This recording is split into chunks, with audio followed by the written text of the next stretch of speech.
high res, a low res, a medium res. Give them a JPEG, a PNG, an EPS, a TIFF. I mean, every file format that you can think of. Drop it in a Word file, drop it in a PowerPoint file. I mean, do everything you can because these people are completely ignorant when it comes to technology. They have no idea. So give them every file type possible because they will figure it out. Because otherwise they'll be calling you every 10 minutes. I don't know how to put it in an invoice. I don't know what to do. You know, this way you can just say, just open the Word file that's in there. So just give them every file type you can. I just, you know, I hate those questions. I'm like, just, you know, I gave it everything, now go away. Just, you know. Okay, what I promised you. The original work, conflicts and confidentiality. I promise that, except for anything that you gave me to incorporate into the design, my work will be original and will not be copied in whole or in part by any other work. I own the rights that I am giving you under this agreement, or I have secured such rights to any third-party content. My work does not violate patent, copyright, etc., etc. So there's more information down here. Through the next page. Okay, pay me for my work. You promised to pay me the total sum fee of X amount of dollars in whatever number of payments, 50% or however you want to put that in there. Payment will be made using a check, PayPal, you know, however you want to accept payment. If you ask me to use a third-party content, such as iStock photos or whatever, you promise to pay me the actual cost of licensing the third-party content used for the designs. You agree to pay me in full.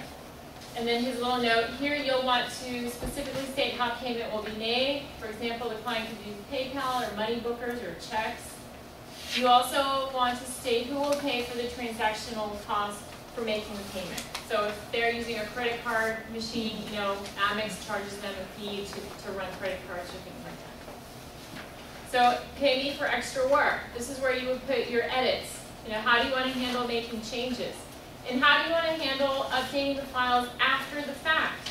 So you might want to put in here, okay, once everything is said and done and I've given you my final product, if you want any additional changes in the future, this is what I can agree upon. I will make myself available to you. I will provide all files for you so that you can do whatever you want in the future. Okay. You have rights to the client content. You promise that you own the rights to use anything you give me. And using such client content does not violate the patent, copyright, trade secret, or other property right of any person, firm, or entity. You grant me a non-exclusive, non-transferable license to use, reproduce, modify, and display the published the client content solely in connection with. Okay, now it's starting to get a little legal sounding, but you get the gist of it. You promise to provide feedback, rights before you pay me in full, rights after you pay me in full, rights to make changes. If you do not want the client to have the right to make any changes, include the following language instead. 10. You agree that you may not make any changes or additions to the designs I create for you under this agreement without my express written permission. You may, however, change the size of the designs if you need to make it smaller or larger for printing and display purposes. There's rights for your logos, rights for design other logos. The entire agreement, this agreement constitutes the complete and exclusive agreement between you and I concerning this work on this project. I am an independent contract, and then make sure to have them sign it, date it, contact information. Sorry. Okay. And then scan it in after it's signed and put it on that folder. Yes. Yes. All Keep the a copy of it once they sign it. You know, keep your original and keep a copy. Send them a copy so they have a copy as well.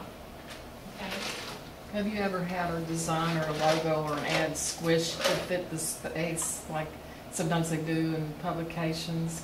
Is there a way? That drives me crazy, like when they don't make it when proportional. When they use it incorrectly, yeah. When they're using, unfortunately, there's not really, yeah, there's nothing you can do about it. I mean, you give them the files, and what they do with it is, it's now their logo, so they can do with it what they want. If their secretary sends it to an advertisement and that company uses it unproportionally or disproportionately, you know, there's not much that you can do about it. Other than claim that you didn't do it. That's not, I didn't do that, that's not mine, you know. Yes? Susan, what would you say is the benefit of using a contract from the past when you first started? And Oh my gosh. what would you say is the most important thing of Well, why should we use a contract? Well, first of all, you want to get paid. So I think that's really important. You want to get paid, so you should have a contract. People are likely to pay you if they have a contract. If you don't have a contract, they're not going to pay you. And this is a really sad story, but one of the first projects I did while I was in college was a referral from someone that I worked with for a church. Okay, it was in Clear Lake. I live in Kingwood. It's really far. Okay. I drove my butt all the way out there. I met with this youth director who seemed very nice. He needed some stationery and a logo. I created 3 concepts for them. He loved them all. I was going to charge him like $100. I mean, I wasn't even charging them very much for it. And I gave him hard copies of it. You know, I didn't give him the electronic files, but I gave him the concepts that I created, you know. And the guy ditched me. Never called me back, never paid me. And I guarantee you that he used the stuff that I gave him. He could have easily scanned it in, reproduced it on a color copier and used it. So my first thing was I should have had him sign an agreement to pay me, because it was a church, for God's sake. I mean, how could you jip me, you know? Pay me the $100, right? But second of all, I don't leave work with them unless I have something in writing that they're going to pay me. So I don't leave them, you know, if this is what I did for you, I don't let them take it home and talk about it unless you pay me for it. Because you may not pay me everything, but I'm at least going to get 50% for what I've done. So always, always sign a contract. So contract, or an estimate. First the contract and then your payment before you begin the work. Yes, That way you know they're a serious client and they are going to pay you. You meet with your client, you come up with the terms, you provide them with an estimate. Once they approve the estimate, create your contractor agreement. Make sure they have it signed, you have a copy of it, they have a copy of it, okay? Then start your work. Otherwise, you don't want to spend time doing your work and then they decide they don't want to use you and they don't have to pay you. You know, we decided we don't want that brochure a week later when you've already finished it. So always have that signed, yes. Do you have any recommended printers? Oh gosh, I've worked with so many printers around here. It depends on the type of work that you want to do. I mean, there's offset presses. There's R.R. Donnelly, which is on the west side, and they're one of the best printers in Houston. They're national, but they're also expensive. However, because the market has changed, they have a lot of digital printing now. They have a whole digital printing department. So if you have smaller quantities, they are able to work with you, okay? And it's not as expensive as printing offset. That's one option. Another option is Southwest Printers. They're in the west side of town, like I-10 area. I think they're inside the loop. Southwest Printer. Belinda Young is the contact there. I work with her a lot. They also do a lot of digital and offset printing. They're reasonable. There's a printer on Richmond called VCI. And the contact name there is Mike Harris. They do a lot of different kind of printing. Like they print on vinyl, they do like large signs, they can print on plastic, they can print on metal. They have all kinds of innovative ways of printing. They don't do offset printing, but they have digital printing, they have letterpress printing. So anything weird that you think you need to print on, like, you know, you have to, I don't know, print on a mailbox or something, call Mike. I mean, he'll figure out a way to do it. Okay?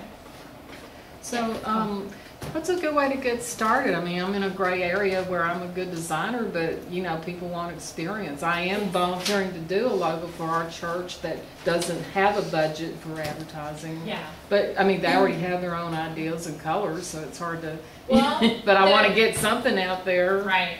Well, I'll tell you what, you know, it's 2010, and things are a lot different now. When I was in college, the internet was not as prevalent as it is now.